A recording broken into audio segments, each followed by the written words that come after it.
மொழிகள்ல சொற்களே இல்லைன்றப்போ நம்ம தொல்காப்பியர் காலத்துல ஆரம்பிச்சு, திருவள்ளுவர் காலத்துல ஆரம்பிச்சு, சங்க இலக்கியங்கள்ல ஆரம்பிச்சு, பக்தி இலக்கியங்கள்ல ஆரம்பிச்சு ஒவ்வொரு இலக்கியங்களையும் ஊடலை பற்றி பெருமையாக சொல்லி இருக்கிறோம் என்றால், காதலின் மொழி தமிழ்.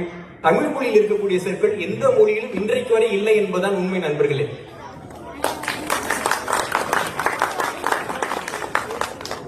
இதுக்கெல்லாம் மேல நமக்கு சொந்தமா ஒரு இலக்கணம் இருக்கு இல்லைங்களா? ஆங்கிலத்துல ஒரு சொல்லு இருக்கு. ஒரு சொல்லு ஒரு மாதிரி எழுதுவாங்க, ஏதோ ஸ்பெல்லிங் எல்லாம் போட்டு எழுதுவாங்க. KNIFE போட்டுட்டு என்ன படிக்க சொல்லுவாங்க? நைஃப். WORK எப்படி படிக்க சொல்லுவாங்க? WORK எப்படி படிக்கணும்? ஒர்க். ஆர் வந்துட்டு எழுதுவாங்க, ஆனா சைலண்ட் லெட்டர். அதையும் எழுதணும்.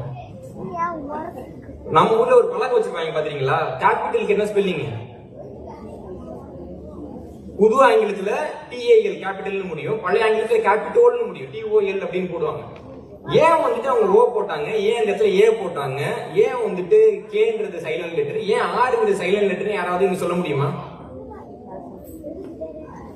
ஆங்கில மொழியினுடைய இலக்கணம் உங்களுக்கு என்ன சொல்லணும்னா, WORK போட்டா நீ ஒக்குன்னு தான் படிக்கணும்னு சொல்லுமே தவிர, ஏன் நீ அதை ஒக்குன்னு படிக்கணும்னு சொல்லாது.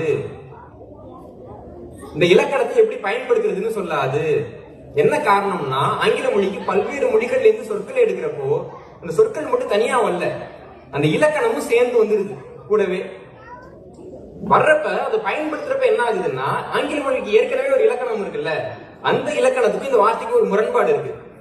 அந்த முரண்பாட்டை எப்படி தீர்க்கிறதுன்னு கேட்டீங்கன்னா, ஆங்கில மொழி வல்லுநர் யாருக்குமே தெரியாது. அப்ப ஆங்கில மொழியினுடைய இலக்கணத்தை நீங்க பயன்படுத்தினா நீங்க என்ன பண்ணணும்னா, நீங்க வந்துட்டு கிரேக்க மொழி இலக்கணத்தை படிக்கணும், ரோமன் மொழி இலக்கணத்தை படிக்கணும், ஜெர்மன் மொழி இலக்கணத்தை படிக்கணும், பிரெஞ்சு மொழி இலக்கணத்தை படிக்கணும். அப்ப ஆங்கில மொழிக்கு ஒரு இலக்கணம் இருக்கணும்ல.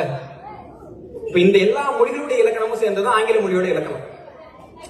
இன்னைக்கு பெரும்பாலான மொழிகளுக்கு சொந்தமாக இலக்கணம் கிடையாது, ஆனா தமிழ் மொழிக்கு சொந்தமா ஒரு இலக்கணம் இருக்கு.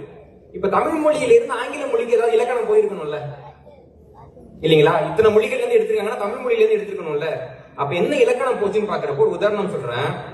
தமிழ்ல வந்து ஓர்னு ஒரு சொல் இருக்கு, ஒருன்னு ஒரு சொல் இருக்குல்ல. ஓரை எங்க பயன்படுத்தணும், ஒருவை எங்க பயன்படுத்தணும்? உயிர் எழுத்து வந்தா ஓர் பயன்படுத்தணும், ஓர் அம்மா, ஓர் ஆலமரம், இப்படி பயன்படுத்தணும். மற்ற இடங்கள் வருதுன்னு வச்சுக்கோங்களேன், ஒரு வீடு, ஒரு வாசல் பயன்படுத்தலாம். அது தமிழ் மொழியில இருக்கக்கூடிய இலக்கணம். நம்ம இலக்கணம் பற்றி இப்ப பெருசா பயன்படுத்துறது இல்ல, எல்லாத்துக்கும் நம்ம ஒரு தான் போட்டுக்கிட்டு இருக்கோம். இலக்கணம் அதுதான் அப்படி பயன்படுத்தணும். இப்ப ஆங்கிலத்துல ஏ எங்க பயன்படுத்தணும், ஆன் எங்க பயன்படுத்தணும்? வவல்ஸ் வந்தா ஆன் பயன்படுத்தணும், வவல்ஸ் வரலன்னா